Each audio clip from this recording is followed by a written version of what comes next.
से राम जी के जीवन के ऊपर अनेकों नेक ग्रंथ लिखे गए हैं, लेकिन जितने भी ग्रंथ हैं सब में राम जन्म से कथा शुरू होती है।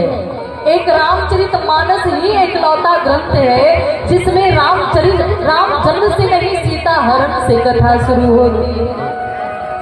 कैसे महाराज, जब भोले बाबा मैया सती के पास से कथा सुनकर जा रहे तो मन में सोचते जा रहे, तुलसी दर्शन लोग मन मंडल लोचन लालची, मुझे राम लक्ष्मण सीता का दर्शन हो जाए। तो सीता दंडक वन में त्रेता युग का समय श्री सीता जी का हरण हो चुका है और राम लक्ष्मण वन में विचरण कर रहे हैं। हे खगमृग हे मधुकर देख श्रेणी, तुम देखी सीता मृग नैनी।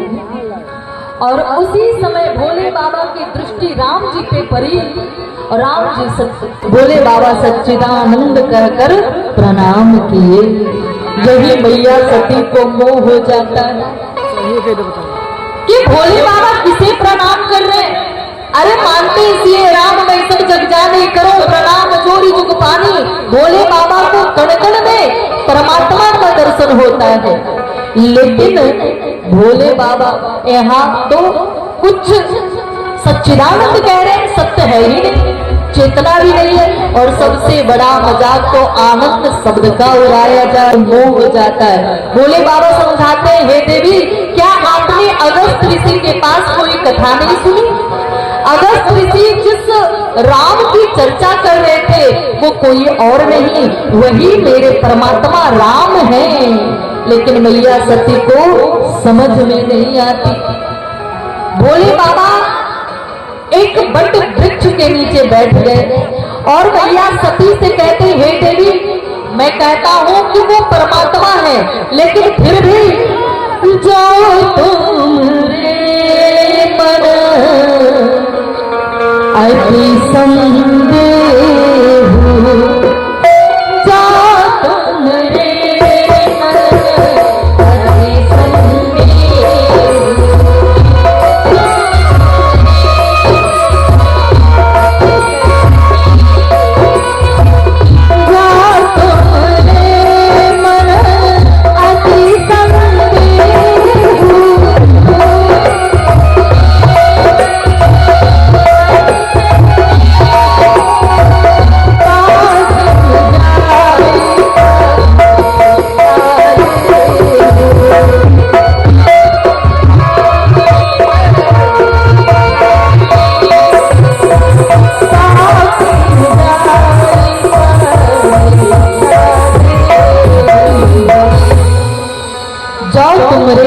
अति संदेहु तो किन जाय परीक्षा लेहु, तब लगे बैठ आओ बट छाई, जब लगे तुम अयो मोही पाही। हे देवी, मैं कहता हूं कि राम कोई साधारण पुरुष नहीं है, मेरे इष्ट देव राम है, परमात्मा है। लेकिन जो तुम रे मन अति संदेहु तो किन जाय परीक्षा।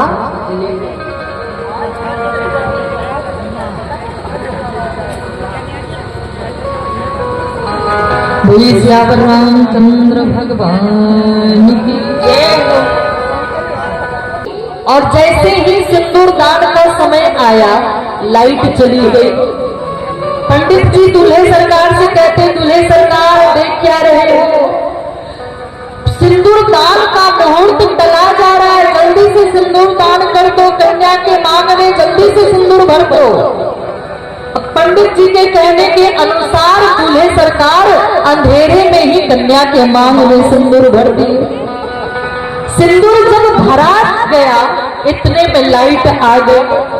दूल्हे सरकार क्या देखते हैं, जो दुल्हन है बेचारी ऐसे ही बैठी है और बगल में जो नौनिया है उसी के मांग में सिंदूर भरा पड़ा है। तो यहाँ तो कथावाचक लोग काम चला ही लेंगे, लेकिन शादी ब्याह में ऐसा हुआ तो दूल्हे सरकार को दुल्हन के बदले नौनिया को ले जाना पड़ेगा साथ में। बोलिए सियावर रामचंद्र भगवान की जय, हनुमान जी महाराज की जय। भोले बाबा मैया सती को समझाते हैं, हे देवी, मैं तुम्हें समझा रहा हूं कि ये कोई साधारण पुरुष नहीं है, परमात्मा है। लेकिन जब तुम्हारे मन अति संदेह हो तब किन जाई परीक्षा लेहू। अगर आपके मन में कोई संदेह है तो मैं इसी वट वृक्ष के नीचे बैठता हूँ और आप जाओ परीक्षा ले आओ, लेकर आओ मेरे पास। देखो, आप कोई कार्य करना चाहते हैं, आप कोई काम करना चाहते हैं, आपके लाख प्रयास से वो काम पूरा नहीं हो रहा है ना, तो क्या करें, आप उसे परमात्मा के ऊपर सौंप दें। और ऐसा नहीं कि परमात्मा के ऊपर सौंप कर और घर में आकर बढ़िया फर्स्ट क्लास रजाई ओढ़ कर सो गए, नहीं, फिर परमात्मा के नाम का चिंतन करें, परमात्मा के नाम का जप किया करें। एक बार लोग कहते हैं हम भगवान को क्यों याद करें। एक बार कबीर बाबा के पास एक स्त्री आई और कबीर बाबा से कहने लगी, बाबा बाबा जो मेरी पत्नी है ना, बाबा बाबा जो मेरी पड़ोसन है ना, उसका पति उससे बहुत प्रेम करता है। कबीर बाबा कहते, क्यों री बाबरी, तुम ऐसा कैसे कह सकती हो कि तुम्हारी जो पड़ोसन है उसका पति उससे बहुत प्रेम करता है। वो स्त्री कहती है, बाबा उस स्त्री ने आज ही अपने पति से कहा कि मुझे नाक की नथुनी चाहिए। नाक की नथुनी समझते हैं ना आप लोग? नहीं समझते? आहे माहे कुछ था ही नहीं, कुछ था पता चल रहा है। उस स्त्री ने कहा कि मेरी पड़ोसन ने आज ही अपने पति से कहा कि मुझे नाक की नथुनी चाहिए और उसका पति उससे कितना प्रेम करता है, आज ही नाक की नथुनी लाकर दे दी। कबीर बाबा हंसते हुए कहते हैं, अरे बाबरी नथुनी दीन हो यार रे, ताही भजे सवा। नथुनी नथुनी दीन हो यार रे, ताही भजे सवा। और नाक दीन कर तारने, ताही दियो विसार। नाक दीन कर तारने, ताही दियो विसार। नाक दीन कर तारने, ताही दियो विसार। अरे बाबरी, अरे पागली पगली, जिस परमात्मा ने पति ने नाक की नथुनी दे दी तो उसे तुम इतना याद कर रही हो, लेकिन जिस परमात्मा ने ये सुंदर नाक दी है उसे भी तो याद कर लो। अगर भगवान ये सुंदर शरीर बनाए और ये चेहरा बनाए, चेहरा बनाकर नाक काट देते, नाक नहीं देते तो नथुनी कहाँ पहनती, बताओ। तो भगवान ने नाक दी है तो कम से कम भगवान को भी तो याद कर लो। महाराज, कुआं अगर खोदा जाए तो कुएं के पास नेम प्लेट लगा दिया जाता है, फलाने ने ईंट का दान दिया, फलाने ने सीमेंट, फलाने ने मोरंग, फलाने ने गिट्टी, सब लिख दिया जाता है, साइन बोर्ड लगा दिया जाता है। लेकिन जिस पानी के लिए कुआं खोदा गया है उस कुएं में परमात्मा ने पानी दिया है और पानी ना रहे कुएं में तो कुएं का कोई कीमत नहीं। लेकिन कहीं भी साइन बोर्ड में ये नहीं लिखा रहता है कि कुएं में परमात्मा ने जल दिया है, पानी दिया है। भगवान सब कुछ दिए हैं, क्या नहीं दिए हैं। ये सुंदर काया, ये सुंदर शरीर, खाने को अन्न, पीने को स्वच्छ पानी, श्वास लेने के लिए स्वच्छ हवाएं दी है। क्या वायुमंडल में छकाछक हवा भरी हुई है, जितना मन चाहे श्वास लो, कोई नहीं रोक रहा। हम इसकी कीमत नहीं समझते। कब कीमत समझ में आ रही थी? कोरोना के टाइम में पैसा फेंकने के बाद भी ऑक्सीजन नहीं मिल रहा था, उस समय पता लग रहा था कि ये वायुमंडल में इतनी स्वच्छ हवाएं ठाकुर जी भर दिए, तो हमें भी तो इतना सब कुछ दिए, तो हमें भी तो उन्हें धन्यवाद कहना चाहिए। हम उन्हें याद कहकर उन्हें धन्यवाद कहते। परमात्मा मुझे तुमने मालिक बहुत कुछ दिया है, तेरा शुक्रिया है, तेरा शुक्रिया है।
बोलिए रामचंद्र भगवान की, हनुमान जी महाराज की, हरे हरे परीक्षा ले हो तब लगी बैठ अहो बट छाही। अगर आपके मन में संशय है तो इसी वृक्ष के नीचे मैं बैठता हूँ और आप जाओ परीक्षा लेकर आओ। मैया पार्वती राम जी की परीक्षा लेने के लिए गई, लेकिन सोचकर जा रही कैसे परीक्षा ली जाए, किस प्रकार परीक्षा ली जाए। सो मैया पर सती के मन में भाव जगा कि क्यों ना अभी सीता का हरण हो गया है तो सीता का ही वेश मुझे धारण कर लेना चाहिए। सीता का वेश बनाकर आगे आगे राम लखन के आगे आगे मटक कर चलने लगी, जबकि राम जी के आगे श्री सीता जी कभी नहीं चलती थी। कैसे चलती थी? बोले उभय बीच सिया सोहती कैसे, उभय बीच सिया सोहती कैसे, बोले ब्रह्म जीव बीच माया जैसे। राम जी हमेशा, श्री सीता जी हमेशा राम और सीता जी का वेश धारण कर ले, लेकिन स्वभाव कहां से लाती।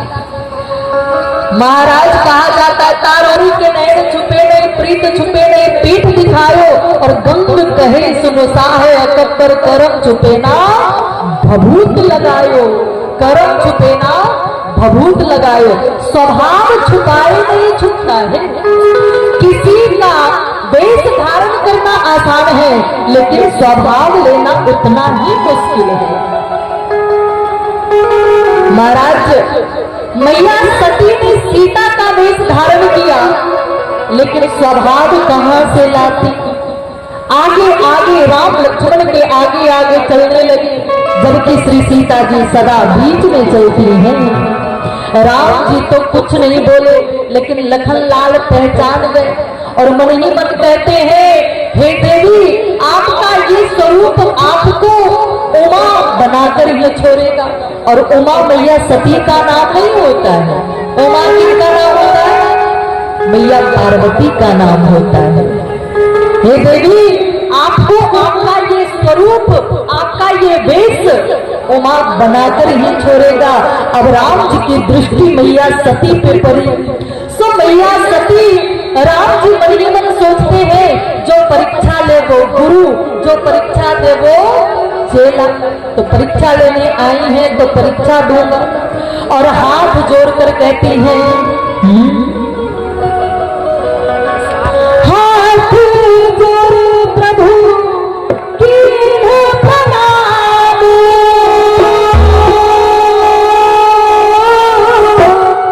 पिता समेत ले सभी गाइए, सिया राम जय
करोड़ों करोड़ यज्ञ करने का पुण्य प्राप्त होता है।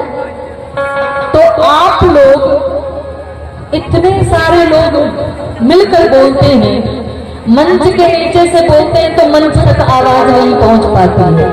आप लोग एक साथ मिलकर बोलते हैं, कहां तक आपकी आवाज जानी चाहिए? कहां तक जानी चाहिए? कम से कम बलरामपुर तक तो जानी ही चाहिए। क्या मंच के नीचे से आप लोग बोलते हैं, मंच तक आवाज नहीं आती है, सिर्फ नीचे से आवाज आनी चाहिए। आगे आगे मैं बोलूंगी, पीछे पीछे आप लोग। अब देखना है कि इधर से अधिक आवाज आती है, इधर से या इधर से। कंपटीशन चल रहा है। राम सिया राम जय जय राम।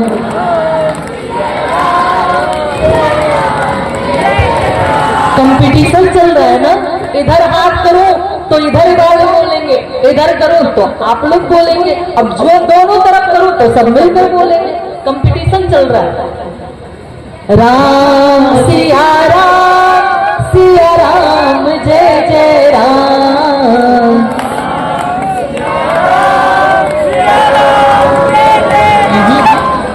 बहुत कंजूसी हो रही है।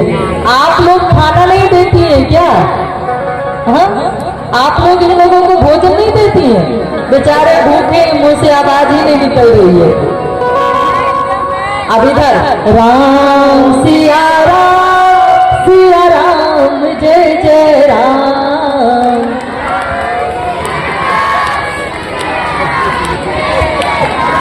आगे वाले बस 58 54 यही लोग बोलते हैं। राम सिया राम जय जय राम।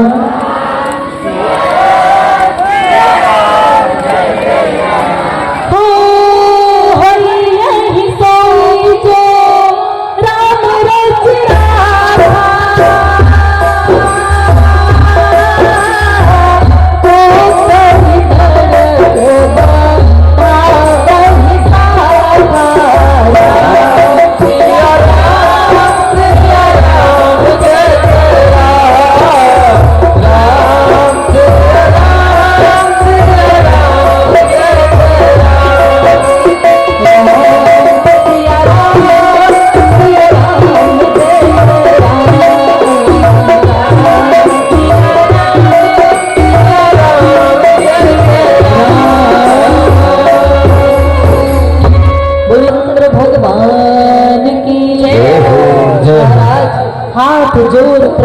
दीन प्रणामो पिता समेत लीन निज नामो। हे देवी, इस घनघोर जंगल में आप अकेले कहाँ घूम रही हैं? आपको पता नहीं, कुछ देर के लिए मैं सीता जी को बोले बाबा कहाँ है? मैया सती समझ गई, मैं शंकर कर कहा न माना, निज अज्ञान राम कर जाना। बोले बाबा मुझे कितना